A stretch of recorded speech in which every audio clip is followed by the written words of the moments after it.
Para conhecermos de fato a política brasileira, precisamos antes conhecer a política nordestina. E a história nos ensina que essa região do Brasil sempre foi marcada pela violência e pela impunidade. Eu conto agora aos nobres espectadores a história de crimes lamentáveis. O primeiro deles no plenário do Senado, provocado por 2 nordestinos e alagoanos. Antes, peço que se inscreva no canal e compartilhe nosso vídeo com amigos, familiares e admiradores. Era uma quarta-feira, 4 de dezembro de 1963. Naquele dia, o senador José Cairala estava se despedindo do mandato. Suplente convocado encerrava o seu exercício e, por isso, levou a família ao plenário. Não seria capaz de imaginar o trágico desfecho daquela sessão. Os senadores Silvestre Péricles e Arnon de Melo, adversários políticos em Alagoas, trocaram agressões verbais em plenário, que rapidamente evoluíram. Derrotado na campanha de 1950 para o governo de Alagoas, na véspera da posse de Arnon de Melo, Silvestre Péricles mandou liberar todos os detentos do sistema prisional para defecarem no Palácio Governamental. Péricles, há muito, portanto, vinha atacando Arnon de Melo e, na mais recente provocação, disse que ele não era homem porque não tinha barba. Arnon sacou o revólver e disparou contra seu arquirrival. O tiro atingiu Cairala em cheio e o matou na hora. José Cairala estava no plenário do Senado naquele distante ano de 1963, que marcou profundamente a existência daquela casa, exatamente para se despedir. Ele era suplente convocado e aquele era o seu último dia de mandato. Por isso, ele reuniu os seus familiares, estava em festa. Para ele, realmente era um ápice, um momento onde ele voltaria para sua terra natal, ele era do Acre, e ali daria continuidade à sua jornada política, à sua carreira política, talvez como deputado estadual, como deputado federal, na campanha eleitoral do ano seguinte. Infelizmente, para ele, aquele foi o último momento no Senado da República. Ali ele foi morto, né? Houve essa divergência. Essa briga, aliás, não era divergência apenas, era uma briga que já vinha ocorrendo há muitos anos entre o Silvestre Péricles de Góes Monteiro e o senador Arnon de Melo. Os 2 senadores da República, os 2 que eram provenientes da política alagoana. Em 1950, na eleição de 1950, portanto, 13 anos antes, o Arnon de Melo havia derrotado o candidato do Silvestre Péricles na disputa pelo governo do estado lá de Alagoas. E aí o Silvestre Péricles ficou indignado com aquilo e passou a cultuar um ódio mortal pelo Arnon de Melo. E não é demais dizer que essa recíproca era verdadeira, porque a política nordestina, infelizmente, ela se alimenta dos ódios mortais entre os políticos que se digladiam entre si, mas que isso não acontece quando eles se juntam. Por isso, muita gente deixa de tomar partido, porque às vezes o indivíduo toma partido e é quem perde, não é? Você toma partido, lá na frente eles se juntam e a pessoa passa a ser perseguida porque assumiu o lugar de um ou de outro, sendo que os 2 agora já estariam juntos. Bom, mas o fato é que eles se odiavam profundamente. Na posse do Arnon de Melo, um dia antes da posse, o Silvestre Péricles, que era o seu último dia de mandato lá em 1950, ele mandou libertar todos os presos do sistema prisional, conforme nós já declinamos muito rapidamente aí no vídeo, e ele libertou todos os presos. A partir daquele momento, ele os colocou para ir ao Palácio Governamental e ali sujar o palácio com dejetos humanos nas paredes, no chão, nos carpetes, nas cortinas, sobre as mesas, talvez nos banheiros, né? Certamente sim, em todos os lugares que se possa imaginar. Nos jardins, quer dizer, eles passaram a madrugada inteira realmente despejando imundícias de suas entranhas lá no Palácio Governamental. O fato é que quando Arnon de Melo chegou no dia 1º para tomar posse do governo do estado, ali ele encontrou toda aquela sujeira, um cenário realmente dantesco para quem estava assumindo o governo. E aí o ódio se retroalimenta. Já vinha da campanha, não é, que foi bastante acirrada.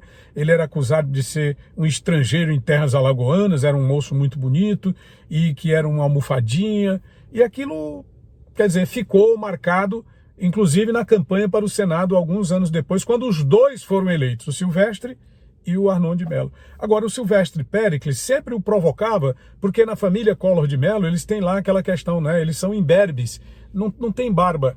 E por conta disso, o Silvestre Péricles sempre o estava a provocar, dizendo que ele tinha uma sexualidade questionável, que não era homem, porque nem barba tinha. E aí o Arnon de Melo reagia: venha cá que eu lhe mostro quem é o homem, quem não é o homem. No fim das contas, naquele ano, 1963, conforme declinamos, os dois chegaram às vias de fato. Não obstante o presidente Auro de Moura Andrade ter feito advertências antes de iniciar a sessão. Os dois já estavam discutindo antes da sessão iniciar. O presidente do Senado advertiu de que as discussões, as agressões verbais e provavelmente se evoluísse para uma agressão física não seriam toleradas. O fato é que os dois continuaram se agredindo na sessão. Eu tenho uma gravação, naquele tempo não era comum você filmar, mas gravar em áudio. Eu tenho a gravação, vou mostrar para vocês agora exatamente o instante em que o Auro Moura Andrade faz a advertência. Logo na sequência, o Arnon de Melo começa o seu discurso, começa a sua fala, e ali realmente nós temos o desfecho trágico, quando se dispara um tiro. O Arnon, de lá do plenário, dispara contra o senador Péricles, Silvestre Péricles, e esse se desvia, né? Virou ali o The Flash, sai da linha de tiro, e quando ele sai da linha de tiro, a bala acerta diretamente o coração do senador José Cairala, coitado, que estava no seu último dia no Senado, lamentável. Vamos ouvir a gravação. Primeiro, haver escrito ao senhor senador Arnon de Melo: antes de dar a palavra à sua excelência, a presidência precisa declarar que manterá a ordem e o respeito indispensáveis no Senado nos limites máximos de sua força. Que se porventura entre assistência ou nos corredores desta casa alguém perturbar a ordem, será posto imediatamente em custódia, se desatendidas as advertências da mesa. E se houver qualquer delito, será imediatamente aberto um inquérito e promovida a responsabilidade, inclusive com a lavratura do auto de flagrante indispensável e entregue às autoridades competentes. Senhor senador Arnon de Melo tem a palavra. Senhor presidente, permita Vossa Excelência que eu faça o meu discurso olhando da direção do senhor senador Silvestre Péricles de Góes Monteiro, que ameaçou-me de me matar hoje, ao começar hoje o meu discurso.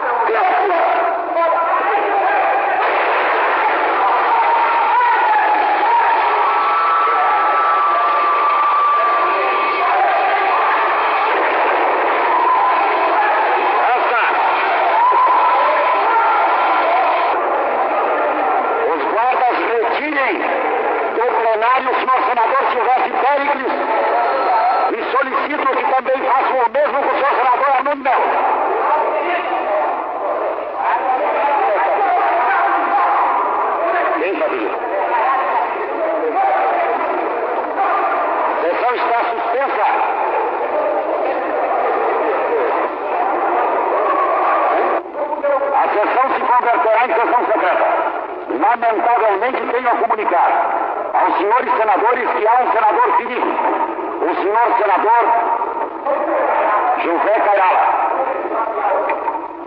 A sessão será suspensa, a presidência irá tomar conhecimento da extensão do ferimento recebido por aquele senador.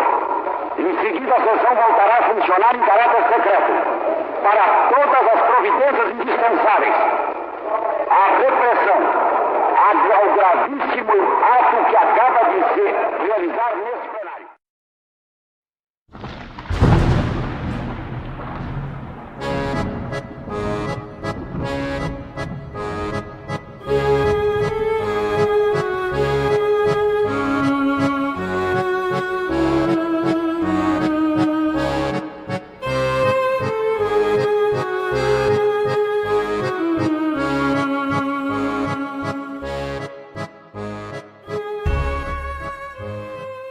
Pessoal, é isso, a política nordestina é isso, e não mudou, infelizmente não mudou.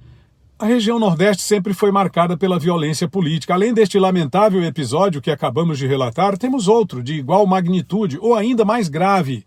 No dia 13 de setembro de 1957, o plenário da Assembleia Legislativa de Alagoas, situado na capital Maceió, tornou-se palco de um cenário de guerra. Era o dia da votação final do processo de impeachment do então governador do estado, Muniz Falcão.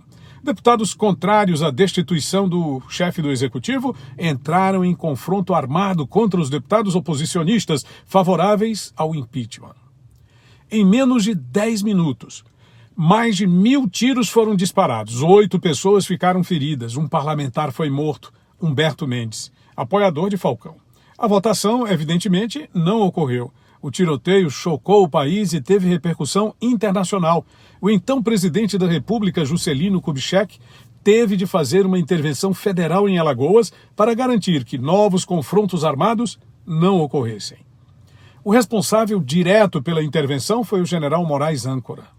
Essas informações podem ser encontradas no livro Curral da Morte, o impeachment de sangue, poder e política no Nordeste, publicado pela editora Record em 2010.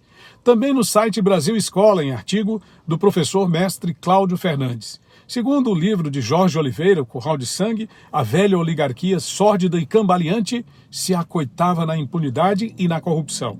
E a pergunta é, o que mudou desde então? Continuam os festivais de sangue em searas não muito diferentes. E a impunidade é a mesma. Nem mesmo a corrupção se modificou. Hoje, o Nordeste é a terra de Renan Calheiros, de Wellington Dias, de Flávio Dino, de Lula.